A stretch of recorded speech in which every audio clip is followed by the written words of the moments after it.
যে আমরা যেটা অর্জন করেছি সেটা যেন আমাদের বৃথা না যায়। আমাদের মাথার উপরে সে খড়গ এখন আছে এবং চতুর্দিকে কিন্তু তারা চেষ্টা করছে আবার অন্ধকারে নিয়ে যাওয়ার। সীমান্তের ওপারে বসে আছে, ওখান থেকে নতুন নতুন চক্রান্ত ষড়যন্ত্র করা হচ্ছে। আমাদের সোশ্যাল মিডিয়াতে এমনভাবে রাখা হচ্ছে যেন বাংলাদেশে এখন এই ধরনের সমস্ত নিকৃষ্ট ঘটনা ঘটছে।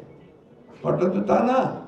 আমি খুব কষ্ট পাই, ভীষণ কষ্ট পাই যখন দেখি যে আমাদের ছেলেরা মারামারি করছে কলেজে। এই এখন যখন তোমরা এত বড় একটা বিজয় অর্জন করলে, একটা ফ্যাসিস্টকে দেশ থেকে তাড়িয়ে দিলে, একটা ইতিহাস, পৃথিবীতে একটা ইতিহাস সৃষ্টি করলে, সেই সময় আজকে আমাদেরকে দেখতে হবে যে আমরা সারওয়ার্দী কলেজ, মোল্লা কলেজের ছাত্ররা মারামারি করে রক্তাক্ত হয়ে যাচ্ছে। এটা তো কোনো মতেই গ্রহণযোগ্য নয়। You must rise again. এটার বিরুদ্ধে রুখে দাঁড়াতে হবে। একটা চক্রান্ত, এটা একটা ষড়যন্ত্র। এবং তোমাদের দায়িত্ব হচ্ছে এদেরকে বোঝানো যে this is not the way, এটা রাস্তা নয়। আমি আবারও খুব ভীত হই যখন দেখি ইসকনের নামে, ধর্মের নামে একজন আইনজীবী নিহত হয়ে পড়ে থাকে, রক্তাক্ত। এই তো বাংলাদেশ আমরা দেখতে চাইনি।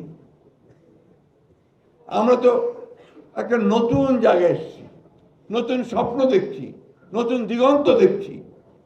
সেখানে এই ধরনের ঘটনা তো আমরা দেখতে চাই না।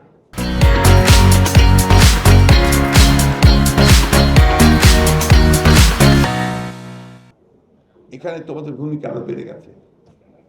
আমি খুব খুশি হতাম যদি দেখতাম যে আমাদের বৈষম্য বিরোধী ছাত্ররা লক্ষ লক্ষ ছাত্রদের মিছিল নিয়ে বেরিয়ে এসছে যে আমরা শান্তি চাই, আমরা এই ধরনের ঘটনা দেখতে চাই না।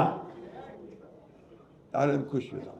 একটাই অনুরোধ, যে আমরা যেটা অর্জন করেছি সেটা যেন আমাদের বৃথা না যায়।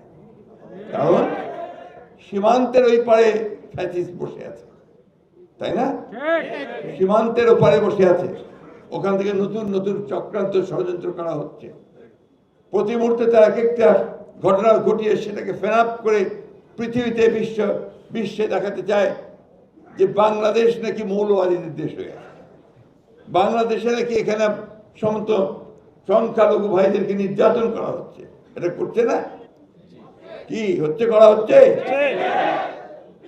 ভারতের পত্র পত্রিকাগুলো থেকে, আমাদের সোশ্যাল মিডিয়াতে এমনভাবে রাখা হচ্ছে যেন বাংলাদেশে এখন এই ধরনের সমস্ত নিকৃষ্ট ঘটনা ঘটছে। ঘটনা তো তা না। তারা কারা এটা করছে, কেন করছে? আমি কথা এই জন্য বলছি যে এই আনন্দে আমাদের থাকার কোনো অবকাশ নাই যে আমরা জিতে গেছি, সব হয়ে গেছে। আমাদের মাথার উপরে সে খড়গ এখন আছে এবং চতুর্দিকে কিন্তু তারা চেষ্টা করছে আবার অন্ধকারে নিয়ে যাওয়ার। এই জন্য খুব সজাগ থাকতে হবে, সতর্ক থাকতে হবে। কোনো রকম হঠকারিতা, কোনো রকম বিশৃঙ্খলা যেন কেউ করতে না পারে, চেষ্টা করতে পারে, সেটাকে